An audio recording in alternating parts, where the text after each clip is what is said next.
Shalom, selamat pagi, selamat bertemu kembali di dalam ibadah raya online GB Ebenezer tanggal 16 Agustus 2020. Pagi hari ini saudaraku yang terkasih, kita memasuki bulan Agustus di mana biasanya kita sudah disibukkan dengan berbagai macam kegiatan dalam rangka memperingati kemerdekaan negara Indonesia. Tapi di tahun ini kita melakukannya dengan cara yang berbeda.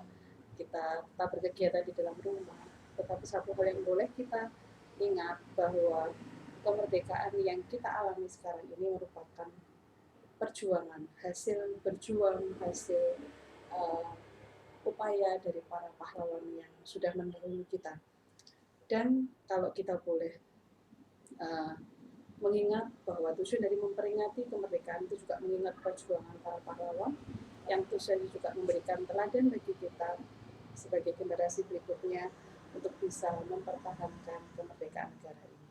Demikian juga dalam perjalanan iman Bapak Ibu, tantangan yang kita hadapi saat ini bukan lagi dalam bentuk penjajahan seperti masa lalu, tetapi tantangan yang kita hadapi saat ini adalah berkaitan dengan adanya kemajuan teknologi yang membuat masyarakat, membuat individu yang hidup di dalamnya menjadi lebih individualis, lebih bersikap tidak mau bergantung satu dengan yang lain karena merasa segala kemudahan ada di dalam genggaman tangan. Nah, pada pagi hari ini kita akan belajar dari kehidupan salah satu pahlawan rohani supaya apa? Kita juga bisa meneladani karakter dari pahlawan rohani tersebut sehingga kita yang hidup di masa sekarang ini boleh terus mengembangkan karakter yang sesuai dengan kerinduan hati Bapa. Kita akan belajar bersama di dalam Rut pasal yang pertama, ayat yang pertama sampai dengan ke-18. Bapak Ibu nanti mungkin bisa membaca secara lengkap di rumah. Yang menjadi teladan dari kehidupan Rut ini ada dua hal Bapak Ibu ya. Yang pertama, Rut memberi kita keteladanan di tengah zaman yang seperti ini dalam hal loyalitas. Jadi pagi hari ini tema kita adalah loyalitas dan rela berkorban. Kita akan baca di dalam Rut pasal yang pertama ayat yang ke-16. Tetapi kata Rut, janganlah desa aku meninggalkan engkau dan pulang dengan tidak mengikuti engkau, sebab kemana engkau pergi, ke situ jugalah aku pergi, dan di mana engkau bermalam, di situ jugalah aku bermalam. Bangsamulah bangsaku, dan Allahmulah Allahku. Ayat yang ke-17, di mana engkau mati, aku pun mati di sana, dan di sanalah aku dikuburkan. Beginilah kiranya Tuhan menghukum aku, bahkan lebih lagi daripada itu, jika sesuatu apapun memisahkan aku dari engkau selain daripada maut. Bapak Ibu, loyal itu memiliki arti sama dengan setia. Kalau dalam bahasa Inggris ada faithful and trust, artinya setia. Setia memiliki pengertian percaya penuh dan dapat dipercaya. Artinya apa?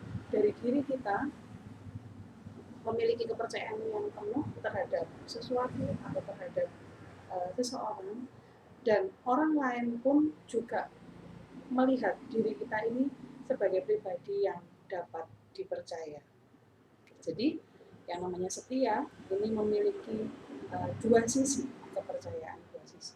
Nah, loyalitas atau kesetiaan itu tidak dibentuk oleh situasi atau kondisi, tetapi kesetiaan atau loyalitas itu dibentuk atau lahir dari yang namanya komitmen atau keputusan. Komitmen mengajak kita untuk membuat sebuah kesepakatan, sebuah perjanjian dalam melakukan sesuatu yang dilakukan dengan sadar, artinya tidak tanpa paksaan, tentu saja. Nah, Bapak Ibu, kalau kita melihat kisah Rut setelah suaminya meninggal, jadi dia ini posisinya sebagai menantu dari Naomi. dia tetap mengambil komitmen setelah suaminya meninggal, saya mau tetap sama mertua saya. Ya. Artinya di situ kesetiaan yang dibangun oleh Ruth itu didasari oleh sikap kasih dan kebaikan hati. Jadi orang akan sulit untuk menjadi setia kalau dia tidak memiliki kasih dan kebaikan. Itu bisa kita lihat tadi ya di Rut pertama ayat yang ke-16 dan 17. Nah, kalau kita melihat latar belakang Rut ini bukan bangsa Israel, bukan dari bangsa Israel, tapi dia adalah orang Moab. Dan setelah dia menikah dengan anak Naomi, maka dia berpaling ya, berubah mengikuti tradisi dari keluarga Naomi, yaitu menyembah Allah Israel. Jadi kalau orang Moab itu awalnya tidak mengenal Allah, tetapi mereka menyembah kepada dewa-dewa. Nah, yang dilakukan oleh Ruth, walaupun suaminya meninggal, dia tetap bertahan pada komitmennya. Dia tidak kembali kepada latar belakangnya semula, tetapi dia bersama Naomi tetap menghidupkan tradisi bangsa Israel itu tadi. Untuk menguji kesetiaan, itu memang yang paling ampuh dilihat pada saat mengalami masa sulit atau masa yang tidak sesuai dengan harapan. Seperti yang dialami oleh Ruth. Naomi punya dua menantu, ada Orpa dan ada Ruth. Pada saat anaknya meninggal, maka Naomi mengatakan kepada kedua menantunya, silakan kembali ke orang tuamu, ke ibumu masing-masing ya. Dan Orpa mengambil keputusan untuk kembali, sedangkan Ruth bertahan untuk bersama dengan Naomi. Kisah yang serupa berkaitan dengan kesetiaan juga kita dapat lihat dalam kehidupan tiga pahlawan rohani, anak-anak muda, yaitu Sadrak, Mesak, dan Abednego. Saat mereka diminta untuk menyembah patung buatan Nebukadnezar, mereka bertahan, tidak mau. Ya, kita akan baca bersama di dalam Daniel 3 ayat yang ke-16 sampai yang ke-18. Daniel 3 ayat yang ke-16 sampai dengan yang ke-18. Lalu Sadrah, Mesah, dan Abednego menjawab Raja Nebukadnezar, tidak ada gunanya kami memberi jawab kepada Tuanku dalam hal ini. Jika Allah kami yang kami puja sanggup melepaskan kami, maka ia akan melepaskan kami dari perapian yang menyala-nyala itu dan dari dalam tanganmu ya Raja.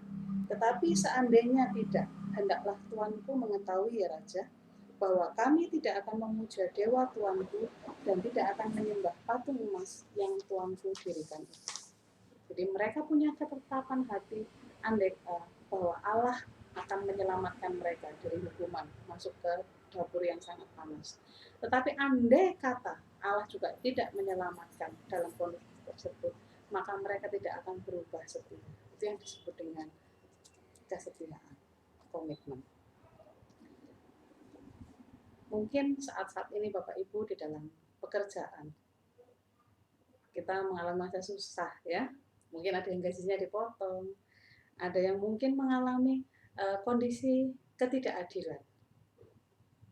Tetapi apakah kita sebagai anak-anak Tuhan bisa memberikan warna yang berbeda di tempat kerja kita dengan tetap loyal, tetap setia?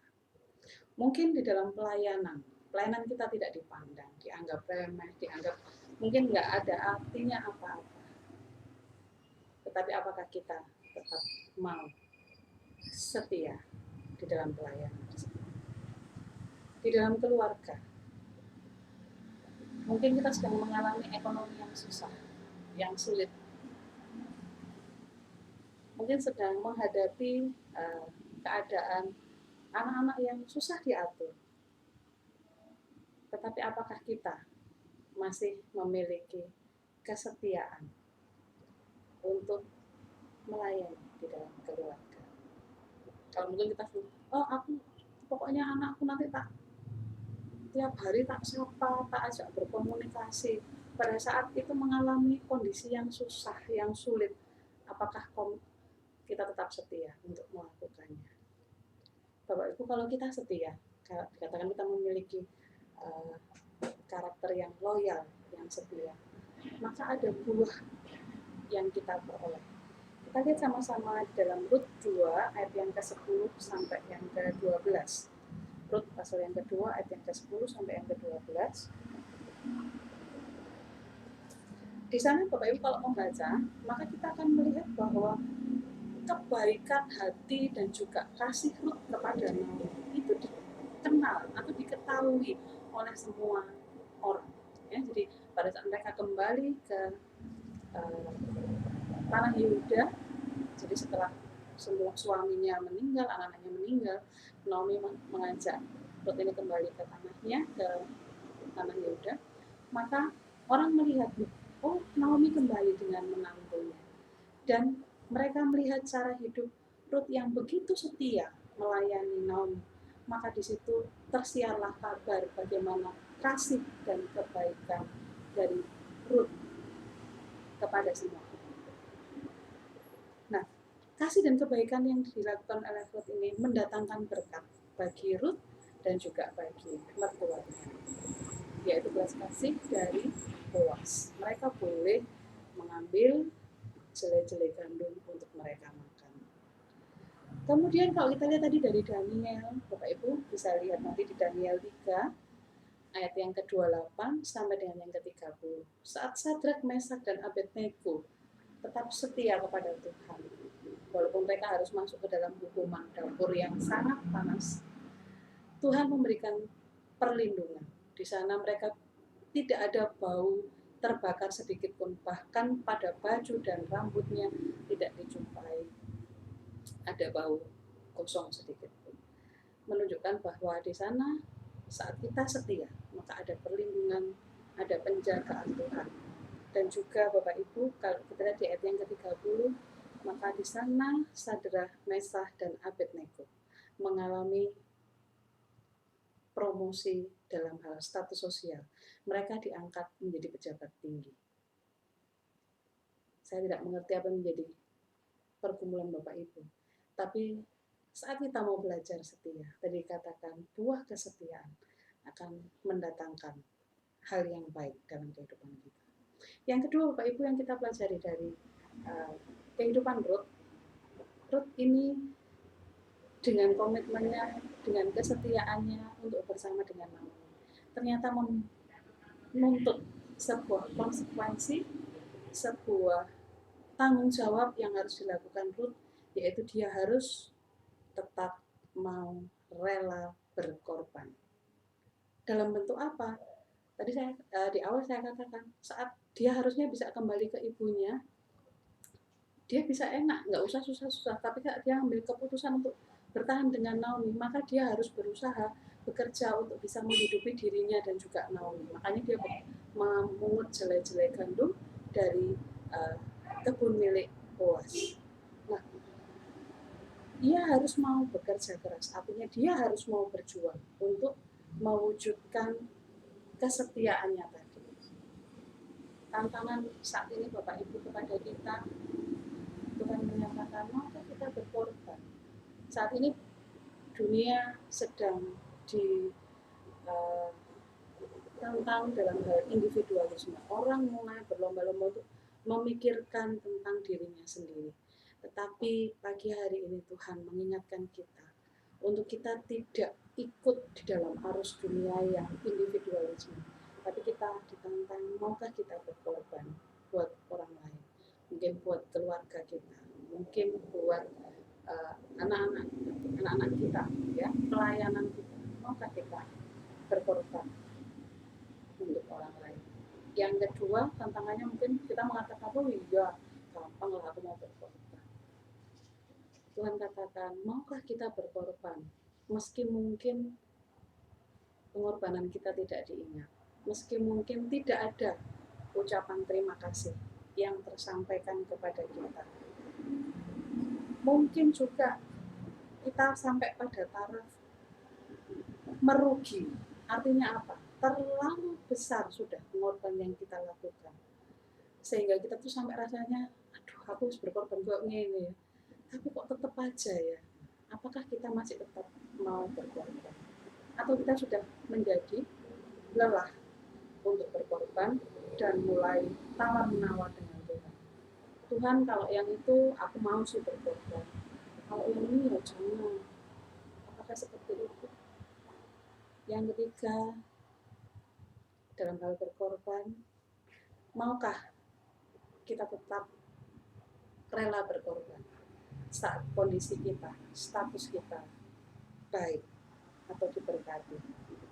Kenapa begitu saudara? Saat kondisi biasa-biasa saja ditutup berkorban, oke. Tapi saat kita dalam kondisi yang baik, memang agak susah untuk rela berkorban.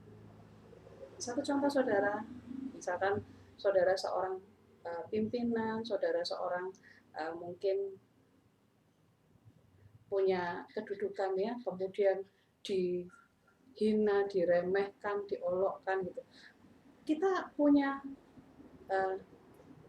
kesempatan sebenarnya untuk membalas, untuk mungkin menyakiti, ya, untuk melakukan tindakan yang menunjukkan bahwa kita nggak salah. Tetapi pada pagi hari ini Tuhan katakan, apakah engkau tetap mau berkorban dalam kondisi yang baik, dalam status yang baik? Karena apa? Saat seperti itulah kerendahan hati kita ditantang oleh Tuhan. Rendah hati di sini memiliki arti, walaupun dalam kondisi kita punya kekuatan untuk membalas, tetapi kita mau berdiam diri, kita mau rela untuk menerima apa yang dilakukan orang lain terhadap kita. Itulah hakikat dari rendah hati, memilih untuk rela berkorban. Saat kita mau tetap setia dan mau rela berkorban seperti yang dilakukan oleh Rut, kita lihat ayat yang terakhir di dalam Rut 4 ayat yang ke-14 sampai dengan 17.